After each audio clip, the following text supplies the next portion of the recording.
We're streaming live on YouTube. I'm muting my mic.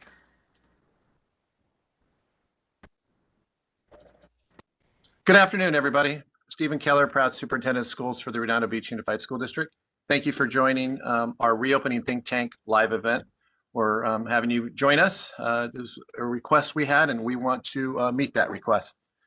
Just a reminder, the purpose of RTT is to bring various stakeholder groups together, working in a working group to help promote, safety first and foremost in the return of our students to our campuses. And I think you're seeing that as we talk right now on our elementary sites. The goal, of course, is to open our schools safely, and that is the #1 priority of this think tank. Think tank was created by me, superintendent, during what we would all call the immediate crisis back in spring of 2020. It basically was an idea in March. We brought it forward in April and assembled the group. And essentially, we call it a working group. And I think that's the best way to describe it. It is not a committee. It is a think tank. And a lot of thought and debate goes into this think tank. One thing I really do want to emphasize, and I want our parents to hear this clearly, the think tank does not open schools. We do not, as a perfect example, and let me first say, the school board, our Board of Education, your Redondo Beach Board of Education, makes that decision. And the perfect example is this week. So let me give you the perfect example. On Monday evening, I'm sure you experienced it too. We all received this random information that we were in the clear to continue opening our schools for specifically grades 4 through 6. The board, I just spoke to the board president and vice president on Tuesday morning because school was not in session on Monday, as you know. We had a special school board meeting yesterday. I had to think about that on Wednesday. So within 24 hours, we had a meeting. The board did provide staff direction to continue opening grades 4 through 6 at that meeting, and you received that information. And we've never had a think tank meeting. So the point is that is a board's decision. The think tank is a working group of various stakeholders that basically does everything we can to ensure that when the kids do come back to our campuses, that we are safe and sound. And that goes for our students and for our staff members. And so I think it's just really important that you understand as parents that this group really does look closely at the LA County Department of Public Health guidelines, California Department of Public Health guidelines, and now we have the CDC meaning the Centers for Disease Control, their guidance. And it is just that guidance from our CDC. We publish all of our agendas online and the related information is there for you. So please visit our website. We spent a lot of time working on that website. We spent a lot of time talking to parents and parents giving us feedback to make it better and more accessible. And so please visit that. To my knowledge, and I really want to give a shout out to the team here. I know of and we have 80 school districts in LA County, and one of them is a very large school district called LA Unified. There's no other weekly working group to help reopen schools than your RTT. And I really want to emphasize that because I think, there's a few comments out there we get, and I'll address them in a minute. But what we do is a weekly job. And we spend a lot of time in this group, and we disagree, as I shared before. Dr. Toronto, if you don't mind putting up the membership group, I want to make sure everybody understands who is here and who is not. I think that's important to note. And of course, I shared that I'm here. Hello again. Dr. Annette Alpern, our Deputy Superintendent, all things PPE as we call her. Dr. Wesley, Human Resources, our Assistant Soup. Nothing more important now than our human component that's taking good care of our kids and families. Dr. Wiles, Susan Wiles, our Assistant Superintendent of Ed Services, all things curriculum and instruction, and everything else in between goes there. Dr. Anthony Toronto, also with the Student Services team. We have Lisa Veal, also part of that team. I jumped down there a little bit. You saw that. We have our Chief Technology Officer, that's Derek, who's handling all of this today, Mr. Kinsey. Jessica Silberling, our Executive Director of Special Ed. And I am going to read all these because I think it's important because I'm going to get to a point. We have Mr. Jens Brandt from RUHS, the finest high school in the South Bay.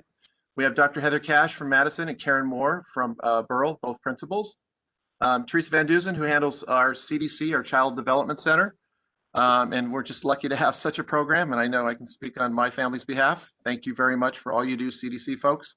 Laura Franco Gallardo, our M&O Assistant Director. Their support is significant in the safety process. We have Monica Joyce, our Redondo Beach Teachers Association President, and Sarah Robinson, our Redondo Beach Teachers Association Bargaining Chair. JJ Julia Henrik, CSEA President Sharon Medina, AFT, CSEA is California School Educators Association. I may have gotten that slightly wrong. And AFT also, that's our CDC folks. Kimberly Kiwis from RBPTA Council, Han Archer, RBF President, Tom Backley, our friends and best friends from Beach City South District, and Allie Stewart from Beach City South District. Shannon Sneed, we even have the program director from the city because guess what? The rec program was something we had in place last year, and obviously we're looking to that program down the road. Ricardo Gallegos, my assistant and the board's assistant. We have Dr. Alice Kuo, who's been a great expert in all things medicine for our group and health and safety, obviously. And then we also have Raymer Flynn, our board president, and Michael Christensen, our board presiding officer. So we have a eclectic group.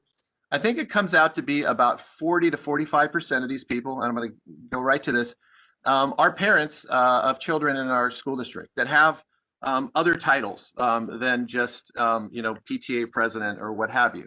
They're also parents, and I'm a parent too of a child in the district, fully disclosing. So we do hear sometimes that, well, you don't have a pure parent there. And I would just say to you, and it's a conversation I'm happy to have outside of here, is it's a value added that they have multiple titles. So they're a parent, we're all parents first, of course, but the fact that they bring their experience and their other position, I think is only a value added piece. And so I think, that is a conversation I've had with a few parents, and I'm happy to continue that conversation as well as other people in this group. And so I want to thank this group. One of the ideas, sometimes people say, well, isn't this a place for parents' voices to be heard and uplifted? We hear from, the answer really is, if you want it to be, we answer questions from parents. But the real answer to that is, if you're a board member, if you're an administrator, if you're a teacher, site principal, any of these people, we answer your questions. There's no district around here that answers more questions in a timely manner than us. So we're here for you. You also have board meetings. And so when we have people that disagree, clearly they voice their concerns at a board meeting. So really, this is a think tank, and that's what I really want to emphasize. And I want to say thank you to this group for all the work that you do and the weekly meetings we have, which typically last about 90 minutes. And so if you have a concern in the future, if you're a parent, reach out to us. We're going to address some of those questions here today. Many of you wrote in ahead of time, and some of you will have some of your live questions answered. And then just a reminder, CDC, our Child Development Center, has been open since June of 2020, by the way. And we've had over about 1,000 students, had over 1,000 students back on our campuses during this duration as well. We have our TK and second graders back in the hybrid model. So I want to applaud our teachers and staff for supporting that. They came back February 1st. Grade 3 returns next week, the 24th, not the 22nd. I mistakenly said that the other day at a board meeting. That was me on mic. That was my mistake. And grades 4 and 5 will return March 3rd. Exciting. Grade 6 will be the week we'll return to in-person experience the week of March 8th. And I just want to remind parents, I want to get this, if you're a 6th grade parent, the guidelines are so tricky and so restrictive in cohorting that it's going to be, 6th grade, we're going to do something. We absolutely are, but we're still meeting, the minds are still meeting our middle school folks and others. But every school district around, we're all talking to each other because 6th grade is not, the way it's constructed is not aligned to the elementary model, the way we do it. We obviously run a more secondary model, as do most school districts around here. So hang in there, 6th grade parents. We're going to get there and we're going to do something that I think you'll be impressed with. So a little patience is helpful. And so with that, if you have a question, you go to RTT questions, makes sense, RTT questions, plural, at rbusd.org. And that's all I have. So let's get this thing started. And the first question is for Dr. Wilds.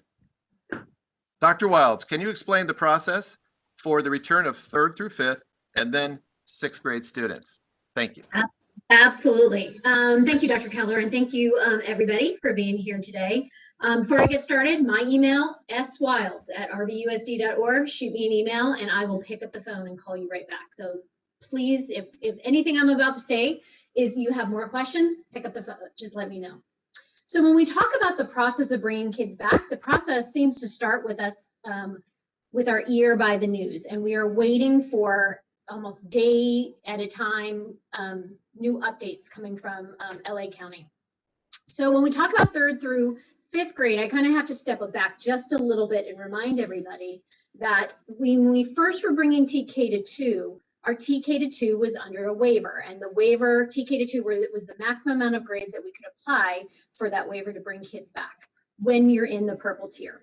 So then we got creative and we looked at our numbers and we said, hey, is there another grade level that we can bring back, as long keeping under that 25% vulnerable population rule, which LA County has allowed districts and schools to really kind of define who's vulnerable. They haven't given us really strict guidelines. So that was our plan. And then we learned in a tweet that we had come below the state's tiered coronavirus assessment system. We had dropped. So we were now below 25 per 100,000 in population. What that does is makes the waiver no longer we don't need it anymore. And it allows us to open up TK to 6. And as Dr. Keller had alluded to at the beginning, is that in this framework, the state is really thinking about 6th grade as still part of the elementary family. So that's really important to note, because the guidelines are definitely geared towards the needs of elementary and not geared toward the needs of secondary. So that's something that we're having to work around. So as soon as we get that information, we go to we go to the board. The board holds a meeting and gives us staff direction. At that point, several things start happening behind the scenes. The first is our notification out to our families. One of the promises that we made very, very early on, if anybody can even remember back in July and August, is that one of the largest asks from our family is that we not pivot on a dime within 24 hours. Families felt very strongly, based on what was going on with their individual families, what was going on in the community, that they wanted time to make these decisions. And that was a promise we felt strongly about upholding. So what we hold strongly to this kind of, we try to do around at least a week, 10 days, 2 weeks notice for our families, especially giving them notice early on when we were starting to bring back our kindergarten folks. So first we notify our families, and then our principals get to work. They start doing walks of the classrooms. They, as cohorting has kind of increased, they're retaping spots on floors. They're working with maintenance and operation. They're bringing more desks in. They're making sure everything is in alignment. The classrooms are ready and safe for their teachers and their kids to return. We also start working with the IT department. So IT department gets deployed out to help our teachers reset up their classrooms, because many of our teachers have set up their classrooms differently when everybody was at home. Well, now that we have some in person and some at home, it's changing the configuration. So thank you to the IT department. And that takes their team a couple days to do. The next thing we do is we allow our teachers some asynchronous days. That's where your children are working independently at home. So our teachers can get in the classroom and really think through their lesson planning and think how they're going to make adjustments. And then your principals, in addition to that notification, they are gathering commitments from all of our families. And although a lot of families are able to make that commitment within just a quick click of the button, we do have several families that do need the time to make the decision about whether they're ready to come back. Our principals are getting on the phone with those families, they're confirming their numbers, and then they're messaging out the cohort. So that whole process takes approximately 2 weeks to get all of that, and to keep our word to our families. And as Dr. Keller talked about, 6th grade is tricky. And so the biggest thing that is tying our hands right now is the guideline that is limiting a teacher to only 2 cohorts. So there's your A and your B. And so we are working around that. So we have lots of heads in a room, and we hope to have something very shortly for our 6th grade families. Thank you, Dr. Wiles. Next question is for actually Lisa Veal and Nikki Wesley. Can you please explain why middle and high school students aren't allowed to return to a high school setting or a physical school site? Okay, so Dr.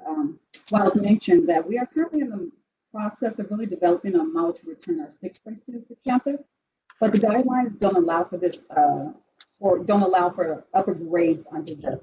So 6th grade is considered under the elementary guidelines. And so it's a little trickier, as Dr. Wiles said yesterday in the board meeting, in that students move, right, from class to class. And so you can't be with more than one, teachers can't be with more than 2 groups under these guidelines. So for now, we can't bring back students in upper grades because of that. The cohorting is a little restrictive in that. So we're fortunate to be able to start working on sixth grade, and we're excited to do so. But until the guidelines are a little bit different in terms of middle and high school, 7th and above, we're not able to do so. Dr. Wesley, do you have anything to add to that? Just want to share that for those of you who may have connections to other districts, RBSD, as you know, has sixth grade as a part of the secondary program, and sixth grade is a part of the elementary program in some districts. So that's why you may see some differences into how sixth graders are brought back. And because it is a part of the secondary program, therein lies the complexity of bringing them back, although we are committed to finding out a way to get them on campus. But thank you very much, Ms. Phil. You answered that quite well. Well said. Next question is for me, so I'll talk to myself. What can families expect in the fall of 2021? Will there be 100% experience, et cetera? I think it's a great question. I'm a parent too, and I have that question. I wish I could give you a 100% certainty answer. I'm an optimist. If anybody knows me, I'll just leave it at that. I think my hope is that in the fall, we will return to what resembles somewhat of a pre-COVID experience. Reality is that's not a guarantee. I know we're going to have a question for Dr. Kuo in a little bit, and she certainly has her ears to the ground, and she certainly has a different experience and expertise than the rest of us here. So I'll when I ask her a question a little bit, we can come back to that, Dr. Kuo, with you. But we're planning for coming back, and there could be a variance to that. I think we've proven our agility in this crisis and improve as each day moves forward. So that is our hope. Dr. Wesley, if hybrid endures into the fall, will you consider other systems that would ensure a 5-day in-person learning, such as a split day similar to kindergarten? Yeah, we've gotten this question a couple of times, and I first just want to share we're not aware of a schedule that does have students back 5 days a week.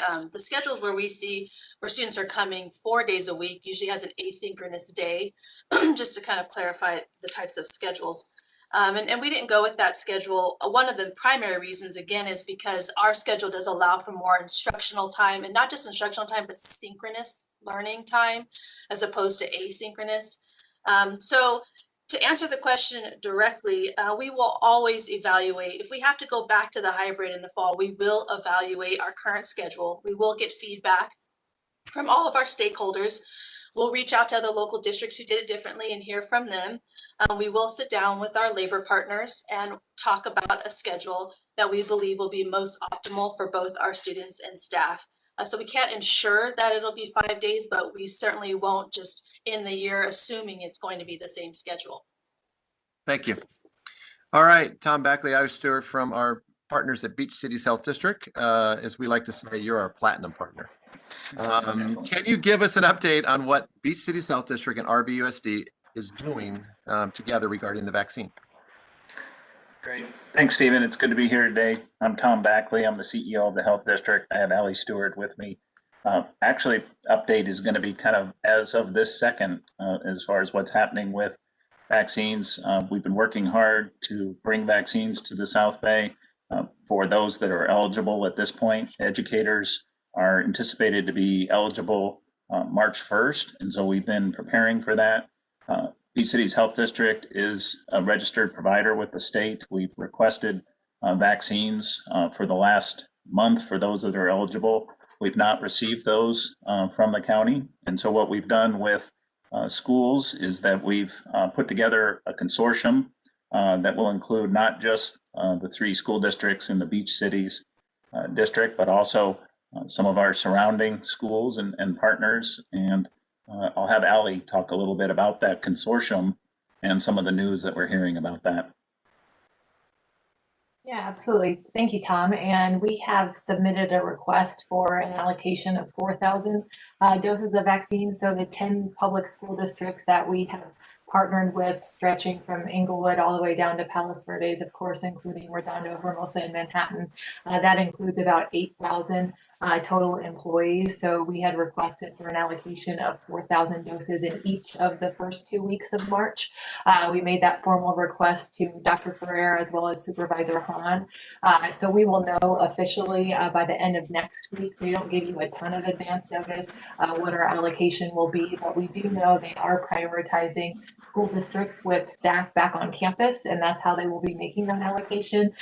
So we'll be continuing to work closely with the school districts. When the vaccines are ready, we're certainly going to be ready to try to get those out the door as quickly as possible. And I think, as we've mentioned in previous meetings of this group, and Tom too, if you have an opportunity to get a vaccine, we encourage you to take it. We're trying everything that we can to bring more access to the beach cities, but if you do have that opportunity, do take advantage of that. And I guess the last thing I would add is just if people want to encourage vaccine distribution to the South Bay, we would urge that people do that. It's not an exact science. It's not like they've committed. We're hearing things that are encouraging. One thing that we heard yesterday is there some other school districts were in the South Bay area were requesting vaccines from the county, and the response back from the county was that the vaccines in the South Bay have been allocated to Beach City's health district, which we heard that and said, great, but it's not like we've got a contract yet, and we have a request in, and what we expect is we're going to have vaccines released to us next week, and we don't know how many, and we don't know if it'll be the 4,000 that we requested, but we're going to vaccinate teachers because we think we know how to do that. We obviously have the partnership with Redondo and the other school districts, and it's going to be a unique situation with educators. That's a little different than what the county's been doing so far, where they've had a group over 65 that maybe have some technology and transportation challenges. They're not going to have that with teachers. The challenge with teachers or educators is going to be timing, and so we've proposed to be open on the weekends and to be open at night, and to also go to the school sites is also what we've proposed. And so that's unique, and we're listed in the county's plans, and we hope that they'll be releasing vaccines to us soon. Well said. I mean, we've committed and we've had these conversations in the think tank. This is a perfect example of a conversation we've had, as this has evolved. And, Ali said it well, which is, if you have access to the vaccine, and I'm not going to say where, we just heard a short time ago where our educators might be able to secure that vaccine locally, go get it. Don't wait for Beach City's Health District. If you can get it, go get it, and get yourself the vaccination. And so the other piece I think is important to note is what Tom shared is if there's an ability for us to do a strike team approach at a school site, we're going to look at all options. And I think, our partnership is pretty strong, and there's a strong trust piece there. And I think our employees know that as well. They're very familiar with Beach City's Health District. So there's a comfort in having, if we have the ability to embrace a strike team approach on the campus. Anyway, with that, I will introduce Dr. Kuo here. Dr. Kuo, I have a question for you and Dr. Alpern, but Dr. Kuo, I'll let you go first. Mindful of the previous question that is lingering still about what the fall looks like. The CDC guidelines, CDC Centers for Disease Control, by the way, guidelines stipulate differences between schools that incorporate rapid testing or not. And then the second part is for RBUSD, would this depend on state or government funding? You take it from here, Dr. Kuo. Thanks for being here. Yeah, so thank you for having me. I'm so really honored to be part of this really wonderful group of people who have been very thoughtful and thinking about reopening schools in Redondo Beach. I believe I joined the group back in June, and so thank you so much for having me. With regard to the question of testing, so there are some challenges with rapid testing. By rapid testing, that usually means antigen testing, and the antigen tests are not as accurate as the PCR tests, right? However, many of the private schools have gone and purchased the antigen test. The most common is the Binax Now that's made by Abbott. And that test is about $5 per test. The challenge with the Binax Now is that on asymptomatic people, So a person with no symptoms, so just sort of routine screening for the sake of it, the sensitivity goes way down. And so what ends up happening is you have people who are actually positive for the virus, but the test says negative, or people who are negative for the virus, but the test says positive. So you have very inconsistent results. What we're doing now in the Department of Public Health is actually trying to look at how to improve the rates of asymptomatic testing with the rapid test, because it is still going to be very expensive for schools, but it's much cheaper than the PCR. I will say the vast majority of public schools cannot afford regular testing. This is an extremely expensive endeavor, and the schools that I know of who are doing it are primarily the private schools, as well as LAUSD, that invested $200 million into doing this testing. What I wanted to emphasize, though, is that while testing is one tool in the tool bag, it is actually not the most important tool. So the most important tools for mitigation of viral transmission that we know of in the past year of dealing with this pandemic are pretty much 5 strategies. The first is universal masking. So the more that everyone wears their mask, then we don't transmit virus. Social distancing as much as possible. Frequent hand washing, so 20 seconds at the sink. Also a frequent wipe down of high touch areas like the doorknobs and the faucet handles. And then finally, symptom screening. So symptom screening, making sure that anybody, either student, staff, or teacher with symptoms, even mild symptoms, does not come onto a school campus. So in the grand scheme of things, with a tool, with all the tools that we have, those 5 to me are must-haves before testing or vaccine. Testing and vaccines are great tools to have if it's available, but they're not the must-have. They're the nice-to-haves. That's what I say. Great. And then in the way of predictions for the fall? Yeah, so I have a feeling, so the vaccine rollout has been challenging, as we all know, and the supply is, slowly trying to ramp up, but basically it's, 12 million doses a week, and we have 331 million people in this country. So that's going to take, 30 weeks or so to get everyone vaccinated, maybe 20 weeks. So a good 4 or 5 months. The challenge that we have, and the note that I want to say about the vaccine, is that, we have a fair amount of vaccine hesitancy in this country. So a lot of things. The vaccine is great, and it is the long-term strategy for ending this pandemic and getting back to some semblance of pre-pandemic life, because we have a chance of reaching herd immunity. Now, what the scientists have said is that herd immunity requires between 70 and 85% of our population to be immune, which means to receive the vaccine.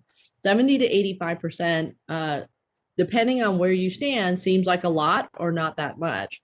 But the bottom line is that we may or may not get there by the fall, because people who are offered the vaccine may not receive it, and then we may not get to 70 to 85%.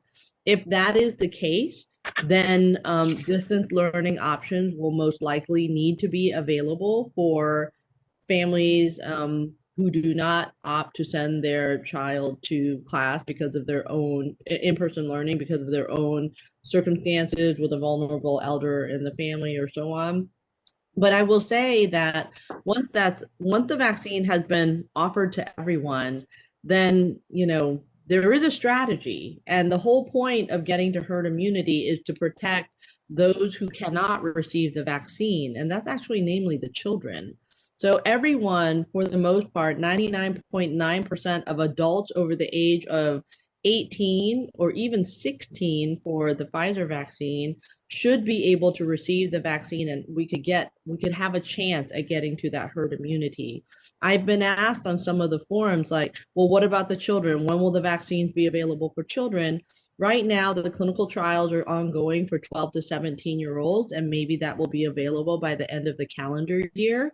But no clinical trials are planned for younger ages yet. So it's still another 1 to 2 years away.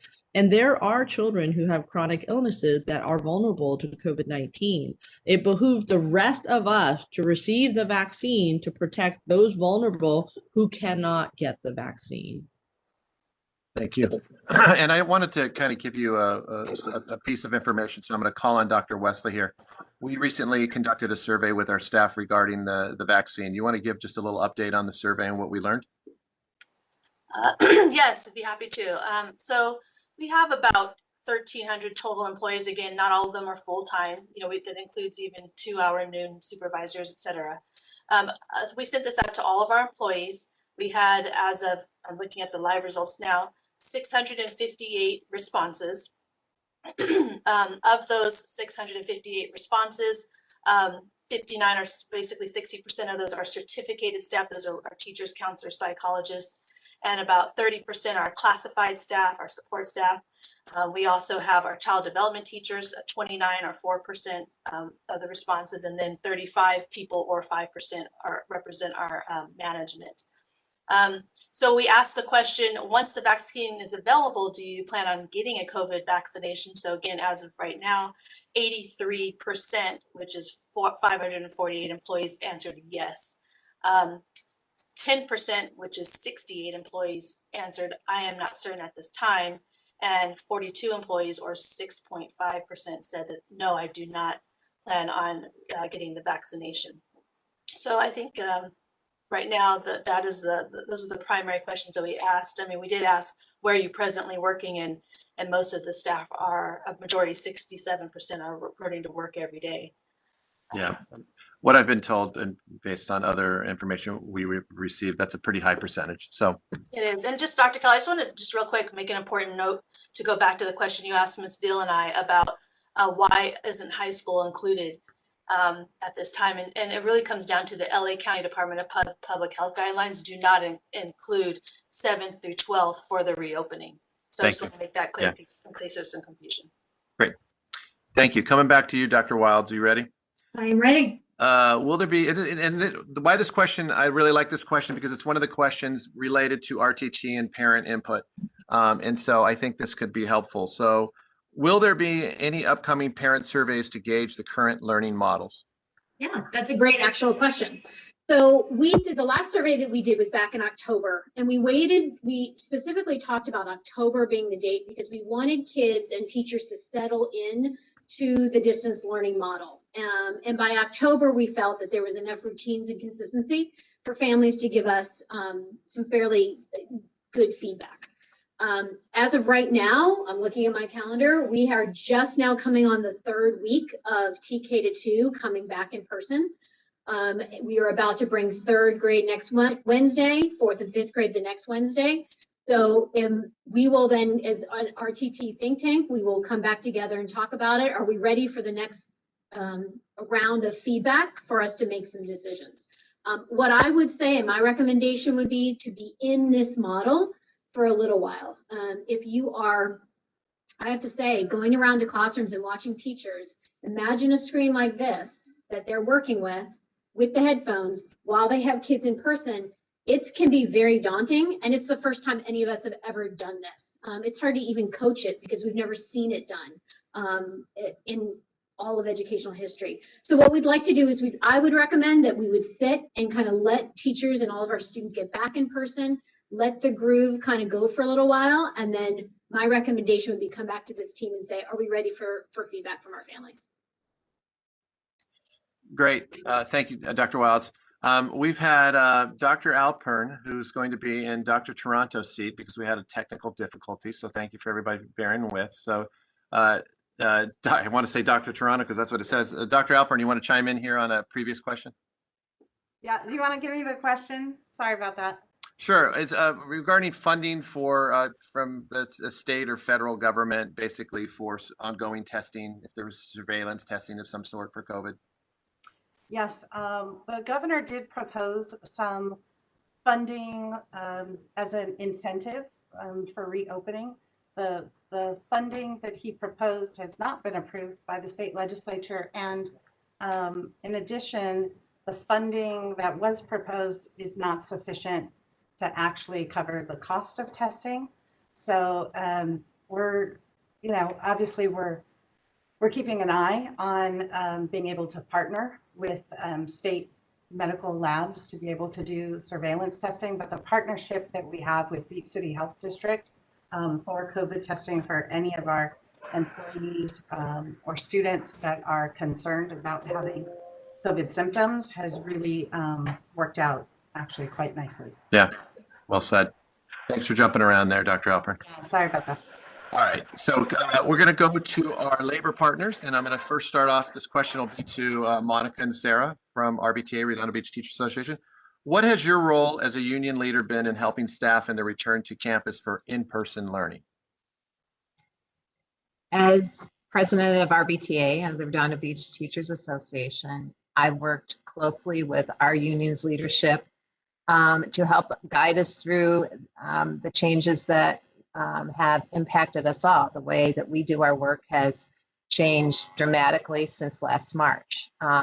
Since last March, our union has negotiated 4 different versions of a memorandum of understanding, which is more commonly known as an MOU. And so it's our basic agreement between us and the district. And so to be able to do this, we gather input from our membership, and then we go to the table and we negotiate. So once we come to these agreements, we then have to explain the outcomes of that to our membership. So it goes along the lines of, what are the expectations? What are their schedules going to be like? What are their responsibilities?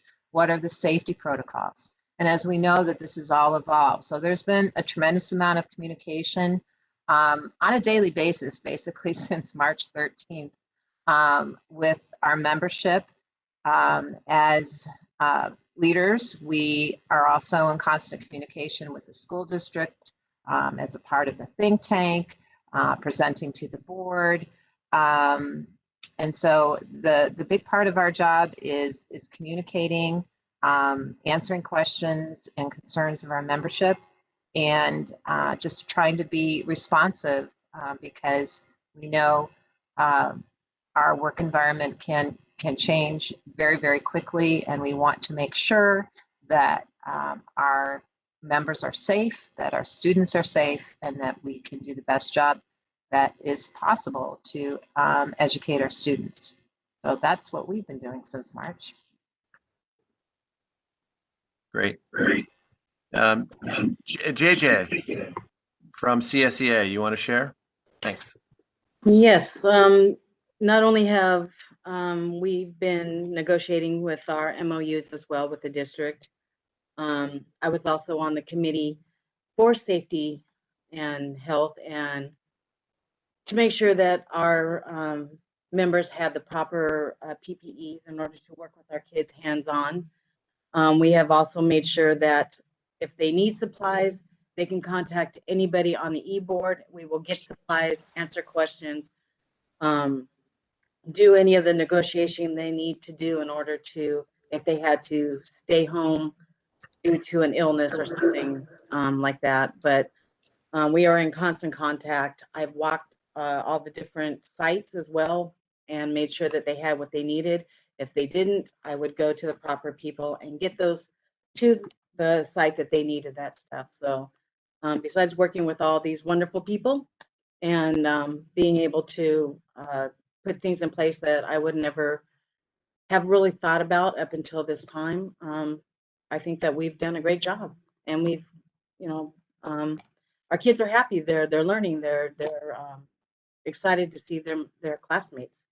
So I think it's awesome. Thank you. Sharon Medina from AFT is here. So Sharon, you want to take it away? Thanks.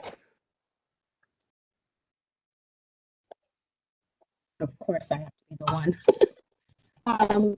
Yes, just like RBTA and CSEA MOUs were the first thing that I learned and came back to. We started on June 11th, and it was pretty nerve-wracking. My position as union president for AFT was definitely a middle person. I found myself, bringing a lot of questions and concerns to the RTT group, vocalizing them, because sometimes you have to see different points of view, right? And so sometimes our teachers, coming back, it was very, very nerve-wracking. No, we didn't know, we learned so much about this virus. I feel like I'm an expert on how to spray tables and chairs and how to keep kids safe and how to be innovative on how kids can learn even with a mask and in a classroom. I think more than anything, our teachers have been resilient. We were the first ones to come back, and I'm so proud of us because I feel like, and I'm so glad that the district took a chance on CDC and said, okay, you guys feel like we're the champions in the sets. Anybody can be proud of that. So, in the end, it's all about communication. That's key. Number one, our members, of course, are so, are concerned, but as long as, we bring out the information between fact and fiction. The facts are the Dr. Quo. Those are facts, medical, facts, and so that we can go back to our members and say, look, no, this is how it actually is. This is websites you need to look at. These are different fiction, and I think it's calmed a lot of people down. And I think people have gone into work with a lot less stress and a little bit more ease, knowing that we are following the guidelines and the protocols that the health department has set forth, and it's keeping us safe. Thank you very much for sharing, as you have. I'm going to look at Dr. Alpern. Are you with us? I know there's a process going on. Okay, we'll come back to you, Dr. Alpern. No problem. We'll get you back on. We'll get there. Jessica Silberling, what steps will be taken if there is a confirmed case of COVID-19, and have there been any confirmed cases? Thank you very much. Yes, we have had confirmed cases throughout the district. So the steps that we take when we're notified by either a staff member or a student's family that they have tested positive is we begin sort of the investigation protocols that are given to us from LA and the Los Angeles Department of Public Health, which is looking at those who potentially could be exposed. And again, that the definition of exposure is closer than 6 feet for more than 15 minutes, or with or without your mask. So those are kind of the things we go into. We really interview the people, we walk through scenarios, and our first priority is always deeming the level of exposure. Then from there, we individually contact those deemed exposed. We actually personally phone call. So you would get a phone call, whether you're a student or staff member. And then from there, we work with cabinet, who notifies the school board, and then Dr. Wesley from HR notifies all our labor unions, and then the site leader or department administrator notifies the larger community that there is a positive case. But again, if you are directly exposed, you get a phone call, so you'd be a part of that. And then our principals also, once the larger community knows, we put that on our dashboard, which is on the district website, and that case stays on the dashboard for 14 days. And then it's refreshed or reset depending on where we're at, because it is a active fluid live dashboard. So all of the cases that we've had so far that were positive, none of them were contracted on our sites. And that's important to note, because the key in looking at further shutdowns or shutting down an entire site is an epidemiological link. And they're looking for 3 or more cases that are epidemiologically linked, which means that the people contracted it from each other at the work site, in the classroom. So when we quarantine cohorts or groups of people, we monitor them closely to see if anybody else tests positive in that group. And so far that has not happened. But that's important feedback for us, because it says our safety measures are working. And if that were to be the case where people were to contract in the site, we would have to go back and really look at, were we following all our safety protocols as far as cleaning, washing hands, keeping masks on, and staying 6 feet apart. Thank you. We call Jessica our COVID commander. All things COVID go through Jessica, and we're lucky to have her. So thanks, Jessica. With that, I want to remind parents, last call. If you have a question, you go to, you send an email to rttquestions, that's plural, at rbusd.org, not com. rttquestions at rbusd.org. All right, I'm going to do one of those questions right now, and it will go to Dr. Wilds. Can you reiterate the timeline for the return of 3rd through 6th grade? Yeah, Dr. Keller, do you mind if I share a screen that kind of shows the dates? Great. All right, so if there are those of you out there, I am visual person, so I need to sometimes see those dates. So I'm going to kind of enlarge this for everybody. Let's take a look at 3rd grade. 3rd grade is looking to start next week. So next Monday and Tuesday, our 3rd graders are going to engage in at-home asynchronous days of instruction. And that's to provide the school sites, their principals, and their teachers time for the final classroom walkthroughs and setup, as well as planning for the hybrid model. On February 24th, cohort B is going to be returning. Now, this is important because typically we've always started, you think, to start on an A, but because we're starting on a Wednesday is always going to be a cohort B day. So cohort B is going to start us off this time. And then the following day on February 25th, cohort A is going to return. So February 4th and 5th grade, and this is just the direction that we got from the board last night, hot off the press. So last night we had our Board of Education meeting. Elementary principals and 4th and 5th grade families out there, please check your email right now, because you will have an email from your principal asking you to select your learning model. We're going to ask those selections be made by February 24th. Principals are then going to notify you of your cohorts. March 1st and 2nd, again, Monday and Tuesday are going to be asynchronous days to do the final classroom walkthrough setups and teacher planning. And then here comes next, the following Wednesday, March 3rd, is going to again start with cohort B, but this is going to be 4th and 5th grade together. And on March 4th will be cohort A. And for those asking about 6th grade, where I'm keeping the word proposed on here because we don't have the finalized model, and what we'll be going back to the board. I encourage everybody to tune in on Tuesday afternoon. But tentatively, we are planning for February 25th to get our information, 6th grade information out to families, principals to communicate that same intent survey, which would be due back February 5th. For 2 days of asynchronous instruction for our IT teams and our teachers to prepare their rooms, do final walkthroughs, and then a version of hybrid for our 6th grade students. So hopefully I'll stop sharing. That answers the question. Thank you. We're going to go to another question, and this is for Mr. Brandt, and I can chime in with you, Mr. Brandt. Any update on RUHS graduation and what we're hearing? We'll start with you. Sure. Thanks, Dr. Keller. And thanks, everyone. I feel more informed as well. I mentioned a bit of this yesterday during our RUHS town hall. This is the week of town halls.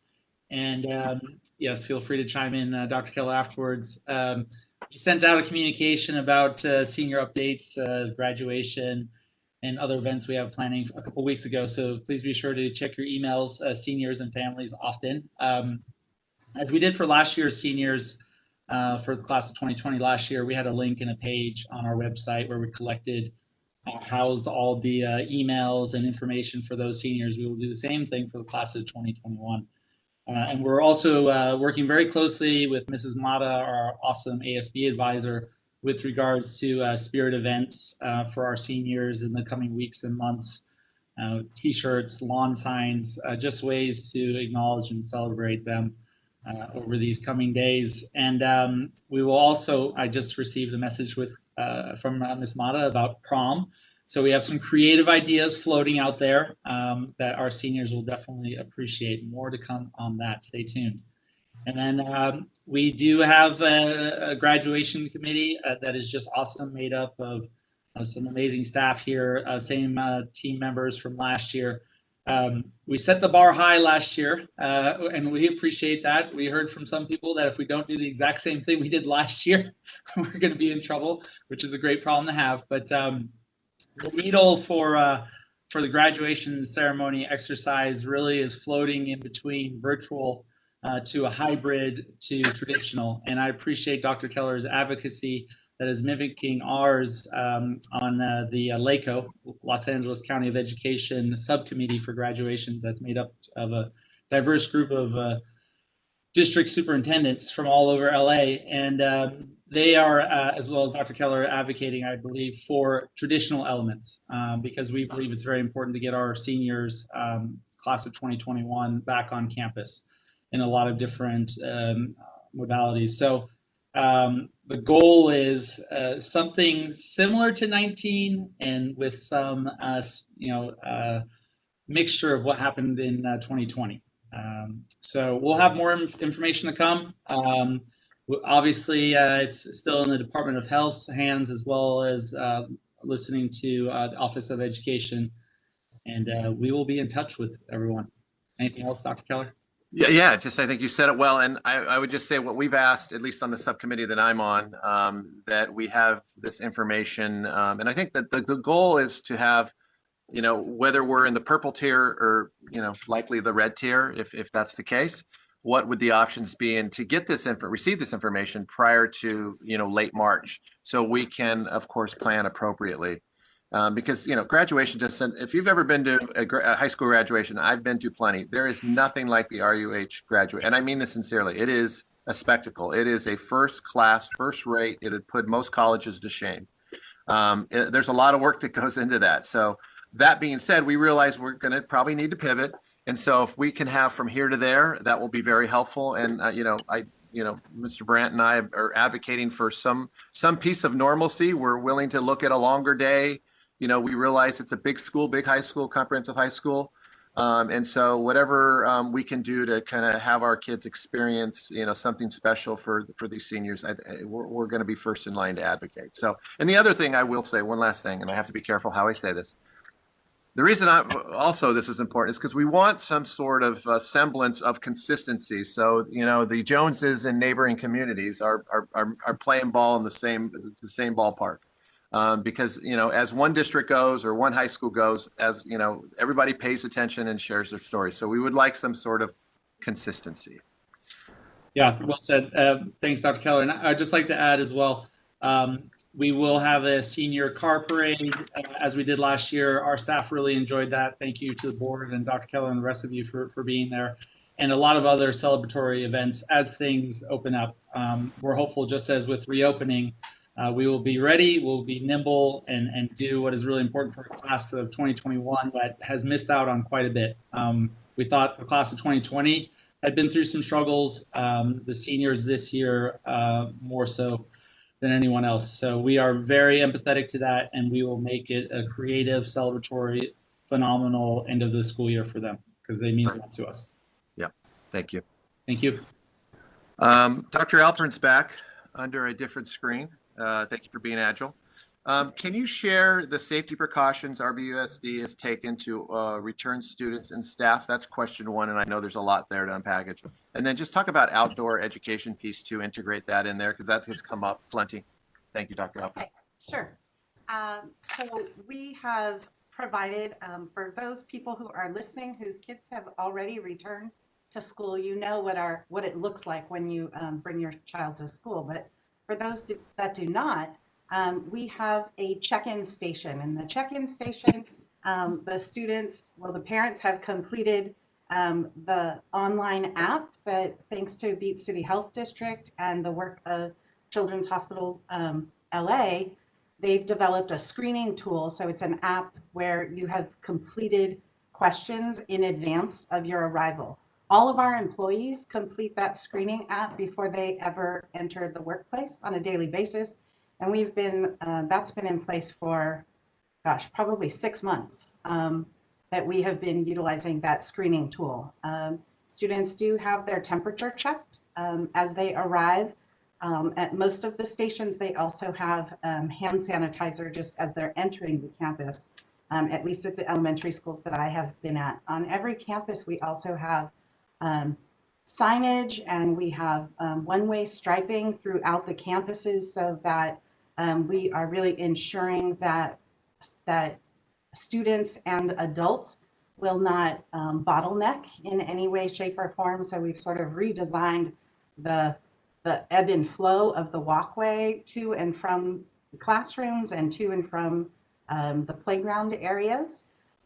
We have working sinks in all of our elementary classrooms, as well as all of the bathrooms. We have soap and paper towels are checked at the top of every hour on our campuses. We have hand sanitizer available for all of our employees. We have masks available.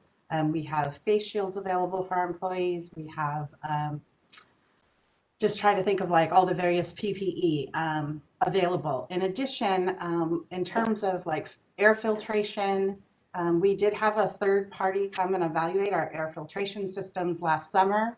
We have upgraded our HVAC filters with MERV 13 filters. Those are recommended by the CDC, and it's the highest grade filter we can use for the cooling, the HVAC systems that we have in place in our schools. Almost all, not all, but almost all of our classrooms also have access to outdoor fresh air. So simply by opening up a door and opening up windows, our classrooms have access to fresh air. In the few classrooms that do not have that direct access to fresh air, we have purchased individual units for air purifying and air filtration in those classroom spaces. As it pertains to outdoor classroom and outdoor learning, when we were looking at that back last summer, we were really trying to deal with the issue of scale. So oftentimes, like I know even on social media, I would see, you know, postings of these really creative ideas at like at a Montessori school or at a small private school where they've turned spaces into much more creative outdoor learning environments. And we absolutely are open to that, and our teachers are open to that as well.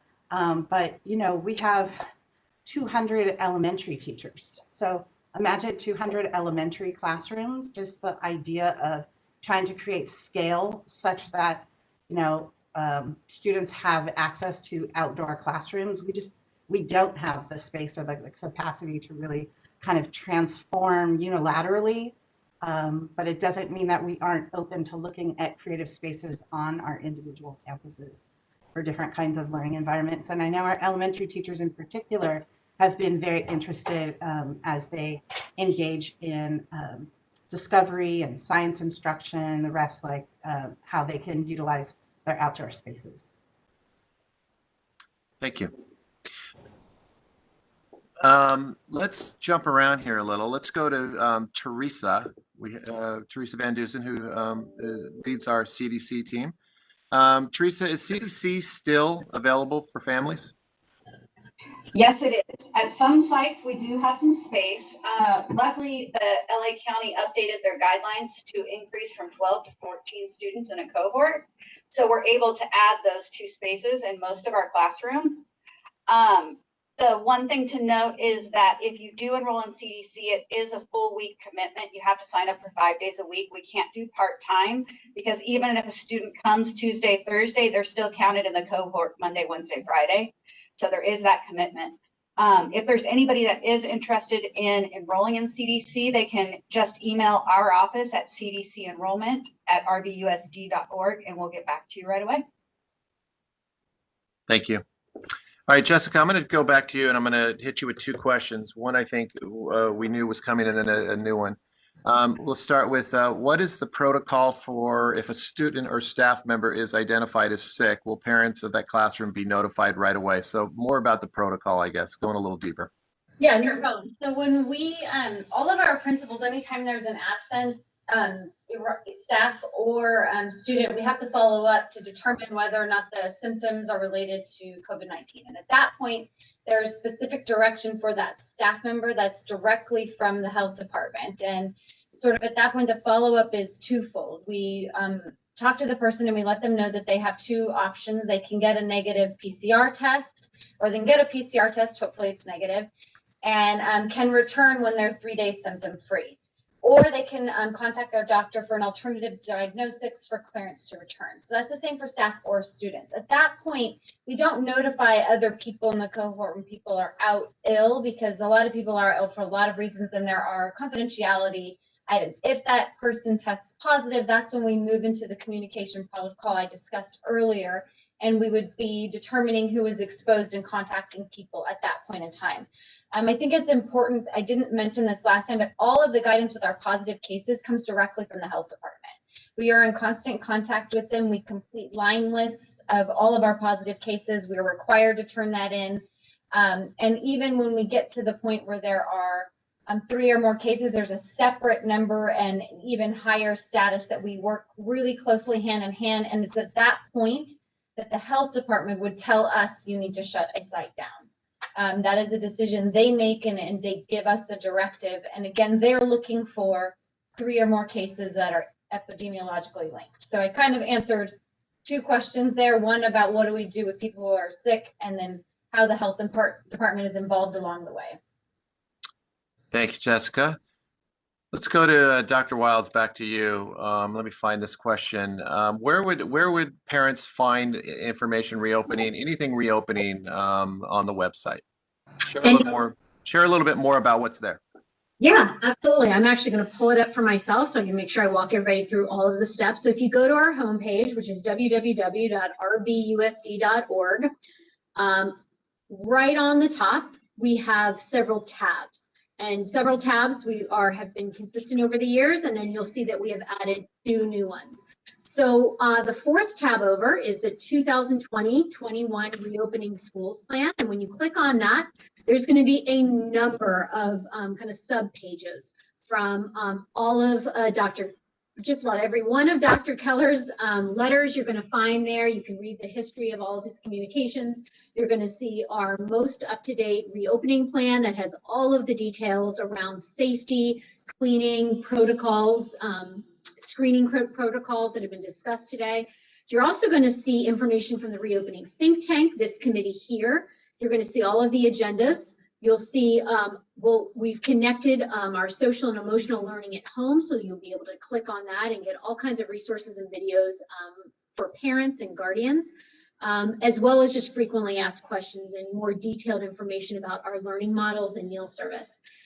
Second, right next to that tab at the top, you're going to have one that's called the COVID-19 dashboard. So we didn't want families to have to do too many clicks, so it's just a one click right off of our homepage.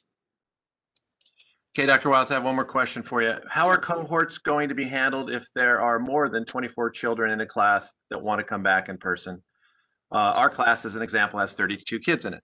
Yeah, great question. So part of the things that have been changing is the chasing of the cohort numbers. And so originally it was a hard and fast 12, which limited total number of in-person to 24. That was under our waiver.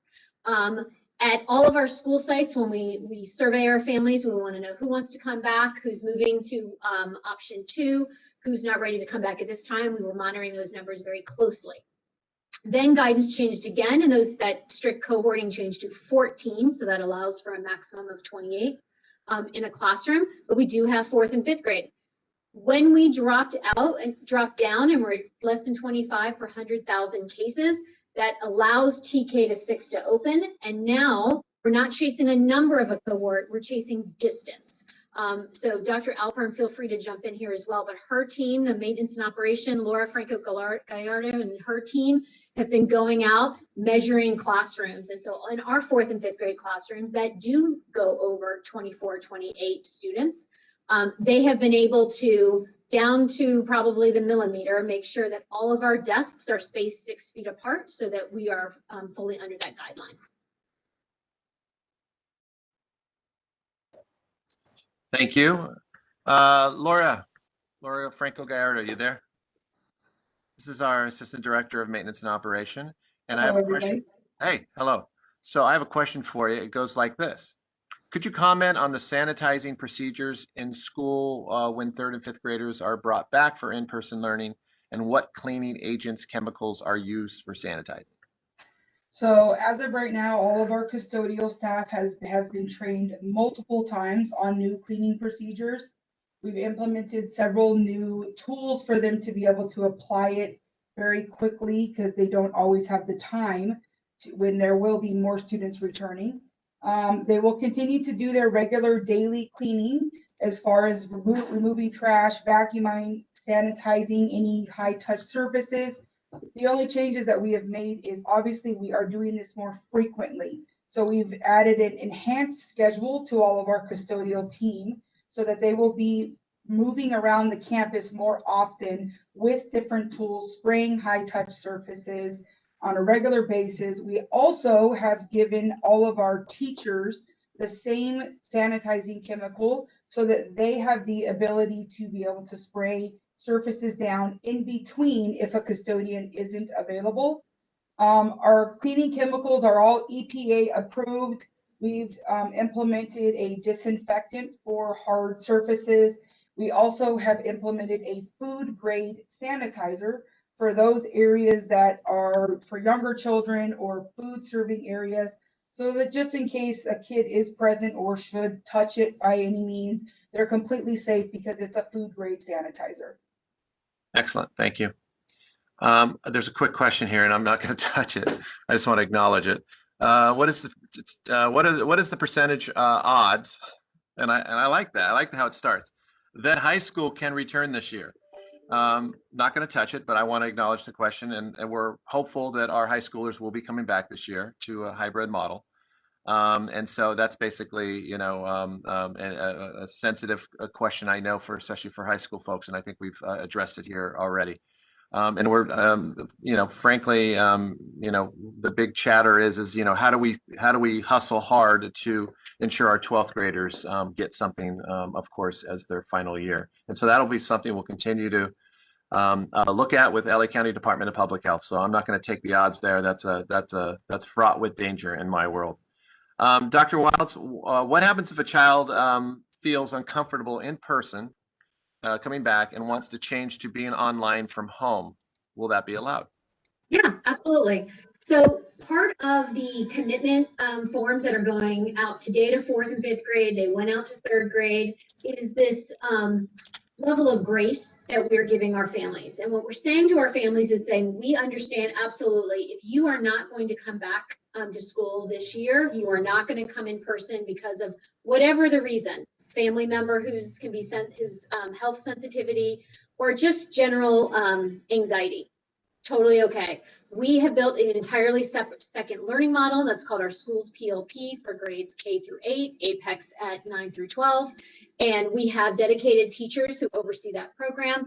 We ask that our families reach out to their school site principal, especially let us know in that form. You indicate that form that you want to change to online learning. Your principal is going to give you a quick phone call. We like to help our families understand all that they're asking.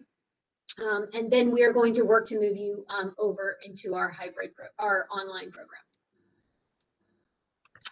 Thank you very much. That is it for our questions. We try to integrate as many of the live questions as possible. Some of them, if you didn't get answered, they may be specific to your site, or we addressed them earlier or at different parts. But I would say 90% of everything is there that we were asked. And I want to thank the parents for reaching out and asking those questions. If for whatever reason we didn't address your question directly, we're all here for you. We return emails in a timely manner. I know our board members, our administrators, our teachers, everybody here, support team, more than willing to answer any lingering questions you may have. I always tell people, don't wait for a board meeting unless that's where you want to go. It's your First Amendment right. Don't wait for a night like this. Reach out with your questions and we're happy to answer them. That's what we do. And we may not necessarily give you the answer you want, but we'll be honest with you and tell you the truth. And so that's the best you can expect from us. And I think it's fair for you to expect that from us. And so with that, I just want to thank everybody here for joining us. I want to thank the parents and families at home for joining us. And again, we're here for you and we're excited to be returning more and more kids back to our schools, and we'll continue to do so as LA County Department of Public Health allows us. So have a good night and thanks again.